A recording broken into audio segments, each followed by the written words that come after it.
Hello friend, welcome to our YouTube channel C2D journey. जैसे कि आपको मैंने लेक्चर नंबर 20 में cut vertex, cut edge and cut set के बारे में पढ़ाया था। अगर आपने वो वीडियो नहीं देखी है तो ऊपर दिए गए आई बटन पे क्लिक करके आप उस वीडियो को देख सकते हैं। तो चलिए बिना टाइम वेस्ट करते हुए हम आज की वीडियो पे चलते हैं। आज के इस वीडियो में जो मैंने आपको प्रैक्टिस क्वेश्चंस प्रोवाइड किए थे लेक्चर नंबर 20 में, उसका सोल्यूशन बताऊंगी।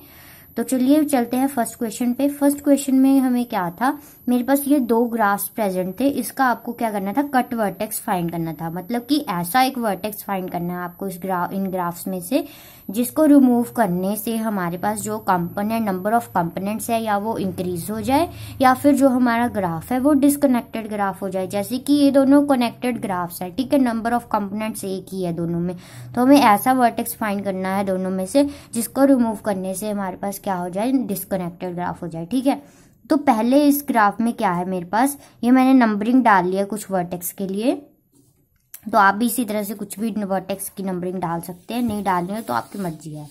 ठीक है, तो पहला क्या है मेरे पास, पहला ये वाला कुछ इस तरह से मेरे पास ग्राफ प्रेजेंट है। इसमें आपको क्या करना है, कट वर्टेक्स फाइंड करना है। ठीक है, अगर तो मैं ये वाला रिमूव करूँ वर्टेक्स नंबर 2 तो मेरे पास कुछ इस तरह से ग्राफ बनेगा। ठीक है, वर्टेक्स नंबर 2 को रिमूव करने को 2 को रिमूव करने पे मेरे पास कुछ ऐसा ग्राफ बना। बट ये अल्टीमेटली है क्या, हम कनेक्टेड ही है, मतलब इसको रिमूव करने से कोई भी फर्क नहीं पड़ा ग्राफ में, वो कनेक्टेड का कनेक्टेड ही रह गया।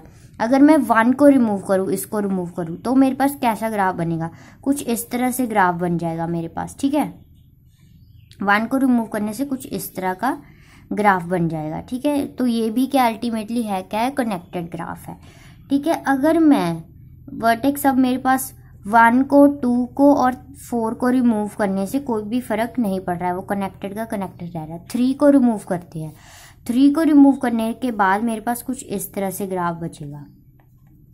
ठीक है, 3 को रिमूव करने के बाद मेरे पास कुछ इस तरह से ग्राफ बचेगा,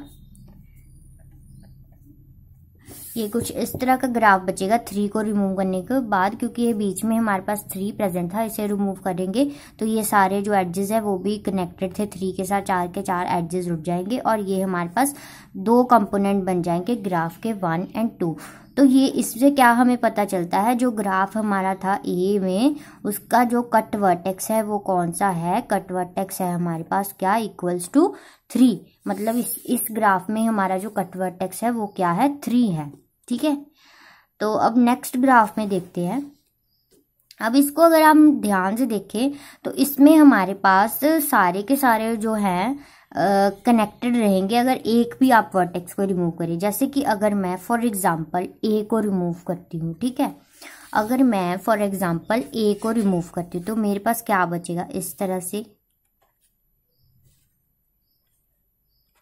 ए को रिमूव करने के बाद मेरे पास कुछ इस तरह से ग्राफ बचेगा। ए को यहाँ से मैंने रिमूव कर दिया, तो ये है क्या, अल्टीमेटली मेरे पास कनेक्टेड ही रह गया ग्राफ। ठीक है, इसी तरह से अगर मैं सी को रिमूव करूँ तो मेरे पास कुछ इस तरह से ग्राफ बचेगा। मतलब सी को रिमूव करने के बाद भी मेरे पास जो बाद में ग्राफ बचा वो क्या है, कनेक्टेड ग्राफ है। इसी तरह अगर बी को रिमूव करूँ तो बी को रिमूव करने के बाद भी मेरे पास कुछ इस तरह से ही ग्राफ बचेगा, जो कि अल्टीमेटली होगा क्या, मेरा कनेक्टेड ही ग्राफ होगा। तो मतलब इसमें ऐसा कोई भी एड्स वर्टेक्स नहीं प्रेजेंट है जिसको हम रिमूव करने से मेरे पास ये मतलब कि डिसकनेक्टेड हो जाए। मतलब एक कोई वर्टेक्स नहीं है इसमें, हमें कोई 2 वर्टेक्स को रिमूव करने से ही हमारे पास ये डिसकनेक्टेड होगा। ठीक है, तो इसमें कोई भी हमारे पास कट वर्टेक्स अब इस ग्राफ में प्रेजेंट नहीं है। तो ये तो हो गए कट वर्टेक्स के क्वेश्चन। तो नेक्स्ट हमें था कट एड्स फाइंड करना था दोनों ही ग्राफ का। अब इसमें अगर मैं देखूं तो कट एड्स कैसे बनेगा मेरे पास कट एड, तो ये देखिए, अब इसमें अगर मैं 1 और 2 को रिमूव कर दूं, 1 और 2 एड्स को रिमूव कर दूं तो क्या बनेगा मेरे पास ग्राफ, कुछ इस तरह से ग्राफ बनेगा मेरे पास। ठीक है, 1 और 2 एड्स को मैंने रिमूव किया, बट ये अल्टीमेटली है क्या, कनेक्टेड ही रह गया, तो ये तो मेरे पास चलेगा नहीं। ऐसे अगर 2, 3 को रिमूव करूँ तो मेरे पास कुछ इस तरह से ग्राफ बचेगा, तो वो भी क्या है मेरे पास, कनेक्टेड ही अल्टीमेटली, तो ये भी नहीं चलेगा हमारे पास। तो हमें क्या करना है, ऐसे अब हमें एक एक अगर एड्स हम रिमूव करके देखेंगे तो अल्टीमेटली कनेक्टेड ही रह जाएगा। तो इसमें हमारे पास 2 एड्जेस बनेंगे, अगर ये वाला रिमूव करेंगे सपोज, ठीक है, तो ये कुछ इस तरह से मेरे पास बनेगा ग्राफ। अगर मैंने 2 3 एंड 3 5 को रिमूव किया, बट ये अल्टीमेटली है क्या, ये भी कनेक्टेड है, तो हमें या तो हम इन दोनों को या इन दोनों को रिमूव करेंगे तो हमारे पास ये डिस्कनेक्टेड बनेगा। ठीक है, तो चलिए करते देखते हैं। अगर मेरे पास, मैं इस तरह से, इसमें मैंने क्या किया है, 2 3 एंड 3 4 को रिमूव किया है वर्टिसेस और एडजेस को, तो ये मेरे पास क्या बना, मेरे पास डिस्कनेक्टेड हो गया। इसी तरह से अगर मैं 3 5 और 3 6 को रिमूव करूं तो मेरे पास कुछ इस तरह से ये ग्राफ बन गया। मतलब ये दोनों क्या है, डिस्कनेक्टेड ग्राफ बन रहे हैं। किन किन एडजेस के रिमूवल से, इस एड के रिमूव से, इन एड्स के रिमूव से। ठीक है, ये दोनों ही पॉसिबल हो सकते हैं। ठीक है, इस तरह से 2 एड्स रिमूव करने पर इस तरह का ग्राफ बनेगा, इधर से 2 एडजेस रिमूव करने के बाद आपका इस तरह से ग्राफ बनेगा। ठीक है, तो ये क्या है, हमारे पास डिस्कनेक्टेड हो गया है, तो ये हमारा क्या हो गए, कट एडजेस हो गए इन दोनों ग्राफ, इस ग्राफ के। ठीक है, तो अब देखते हैं हम नेक्स्ट वाला। अब नेक्स्ट में मेरे पास क्या है, कुछ इस तरह थे हमारे पास। इसमें अब कट एड्ज जो है वो हमें फाइंड करना पड़ेगा।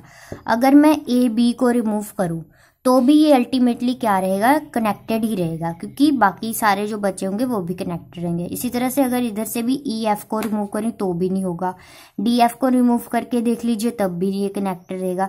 अब हम सेंटर पार्ट पे चलते हैं। सेंटर पार्ट में अगर मैं बी और ई को रिमूव करूं, बी और ई को रिमूव करूं तो मेरे पास कुछ इस तरह से ये बन जाएगा ग्राफ। ठीक है, बी और ई को रिमूव किया मैंने एड्स को, तो ये मेरे पास है क्या, अल्टीमेटली कनेक्टेड ही रह गया ग्राफ, बी और ई एड्स को भी रिमूव करने के बाद। अब ये देखिए, अगर हम इसको रिमूव कर देते हैं साथ ही साथ, बी और ई के साथ ही, तो ये मेरे पास कुछ इस तरह से ग्राफ बन जाएगा, सी डी के रिमूव के बाद भी और बी ई के रिमूव, दोनों को रिमूव करने के बाद। तो ये हमारे 2 ऐसे पॉसिबल एडजेस हैं जिनके रिमूव से ये हमारा जो बी ग्राफ है डिस्कनेक्टेड हो रहा है। तो इसमें कट एडजेस कौन कौन से होंगे possible, C D and B E. ठीक है, इसमें हमारे पास ये दोनों जो है कट एडजेस प्रेजेंट है। इसके अलावा हम कोई भी जैसे रिमूव करें तो हमारे पास डिस्कनेक्टेड ग्राफ या नंबर ऑफ कंपोनेंट जो है इंक्रीज नहीं हो रहे हैं। ठीक है, तो चलिए अब ये हमारा सेकंड, हमने कट एडजेस भी फाइंड कर लिए। तो कट सेट अल्टीमेटली होता क्या था, set of the edges by removing that edges, हमारे पास क्या हो जाता, डिस्कनेक्टेड हो जाता। तो इस केस में हमने 2 बनाए थे। तो कट सेट इस केस में मेरे पास क्या क्या बनेगा, एक तो ये एड्स बनाने के बाद ए ग्राफ में ये दोनों एड्जेस रिमूव करने के बाद ये हमारे पास डिस्कनेक्टेड ग्राफ आया था, और एक ही ये दोनों, तो पॉसिबल ये दोनों हमारे पास कट सेट हो सकते हैं 2 3, 3 4, और एक हो सकता है हमारे पास कट सेट ए केस में, ए ग्राफ के केस में है ये, तो ये कितना हो सकता है 3 5, 3 6। ठीक है, तो ये हमारा हो गया कट सेट ए ग्राफ के केस में। तो बी ग्राफ के केस में क्या था, हमारे पास पॉसिबल 2 ही ऐसे एडजेस बन रहे थे जिसको रिमूव करने से हमारे पास कट सेट मतलब डिस्कनेक्टेड ग्राफ होता है। इस केस में हमारे पास कट सेट कौन कौन सा होगा, C D and B E, मतलब C D edge and B E edge. ठीक है, आई होप आपको ये समझ लग गया होगा अच्छे से कि किस तरह से हमें इनमें से cut edges, cut set and cut vertex हमने फाइंड किए हैं। तो होप आपको ये वीडियो अच्छे से क्लियर लगी होगी और आपने जो ट्राई किए थे क्वेश्चन वो भी सही होंगे। तो चलिए मिलते हैं हम नेक्स्ट वीडियो में, तब तक के लिए please like share subscribe our channel. Thank you.